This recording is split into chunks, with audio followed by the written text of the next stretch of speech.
dears, അപ്പോൾ ഇന്നത്തെ നമ്മുടെ റെസിപ്പി എന്ന് പറയുന്നത് നല്ല ഒതന്റിക് രീതിയിലുള്ള കട്ടിപ്പരിപ്പാണ്. എങ്ങനെയാണ് ഉണ്ടാക്കുന്നത് നമുക്ക് നോക്കാം. അപ്പോൾ നമുക്ക് വേണ്ട ആദ്യത്തെ ഇൻഗ്രീഡിയന്റ് ചെറുപയർ പരിപ്പാണ്. 1 കപ്പ്. പരിപ്പ് നന്നായി കഴുകിയതിന് ശേഷം ഞാനൊന്ന് സോക്ക് ചെയ്തിരുന്നു. അതിനുശേഷമാണ് ഞാൻ ഇവിടെ യൂസ് ചെയ്യുന്നത്. ഇനി ഇതിന്റെ പച്ചമണം മാറുന്നവരെ ഒന്ന് വറുത്തെടുക്കുക. വറുത്തതിന് ശേഷം അതിലേക്ക് 2 കപ്പ് വെള്ളം ചേർത്ത് കൊടുക്കുക. 1 കപ്പ് പരിപ്പിന് 2 കപ്പ് വെള്ളം, അതാണ് പാകം.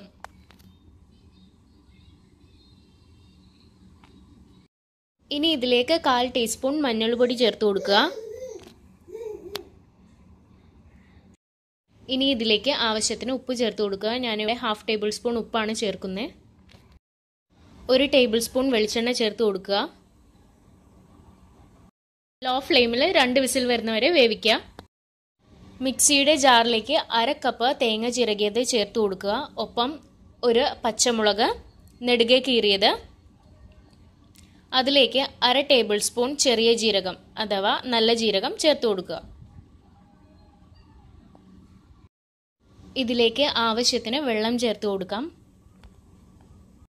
ഇനി നന്നായിട്ട് നല്ല ഫൈനായിട്ട് അരച്ചെടുക്കുക. ദാ പരിപ്പ് നന്നായിട്ട് വെന്തിട്ടുണ്ട്. ലോ ഫ്ലെയിമിൽ 2 വിസിലാണ് കുക്ക് ചെയ്തിട്ടുണ്ടായിരുന്നത്. ഇനി കൈലിൻ്റെ പുറം ഭാഗം വെച്ചിട്ട് നന്നായിട്ടൊന്ന് ഉടച്ചു കൊടുക്കുക.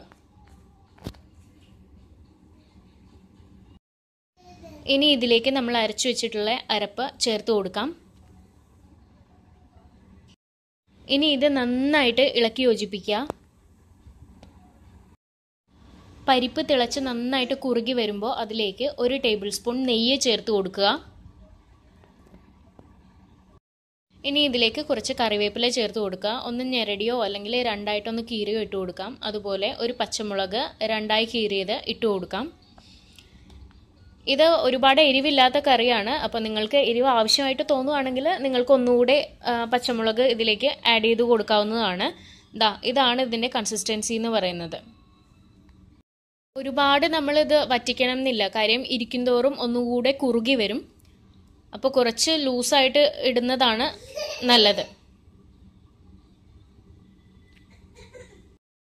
അപ്പോൾ ഇതാ നമ്മുടെ കട്ടിപ്പരിപ്പ് റെഡി ആയിട്ടുണ്ട്. ഇതെല്ലാവരും ഇത്തവണ ഷുവറായിട്ടും ട്രൈ ചെയ്ത് നോക്കുക. എന്നിട്ട് നിങ്ങളുടെ ഫീഡ്ബാക്സ് ഒക്കെ അറിയിക്കുക.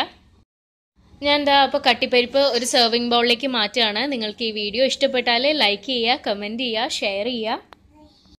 നിങ്ങൾ എൻ്റെ ചാനൽ ഇതുവരെ സബ്സ്ക്രൈബ് ചെയ്തിട്ടില്ലെങ്കിൽ സബ്സ്ക്രൈബ് ചെയ്യാനും മറക്കരുത് കേട്ടോ.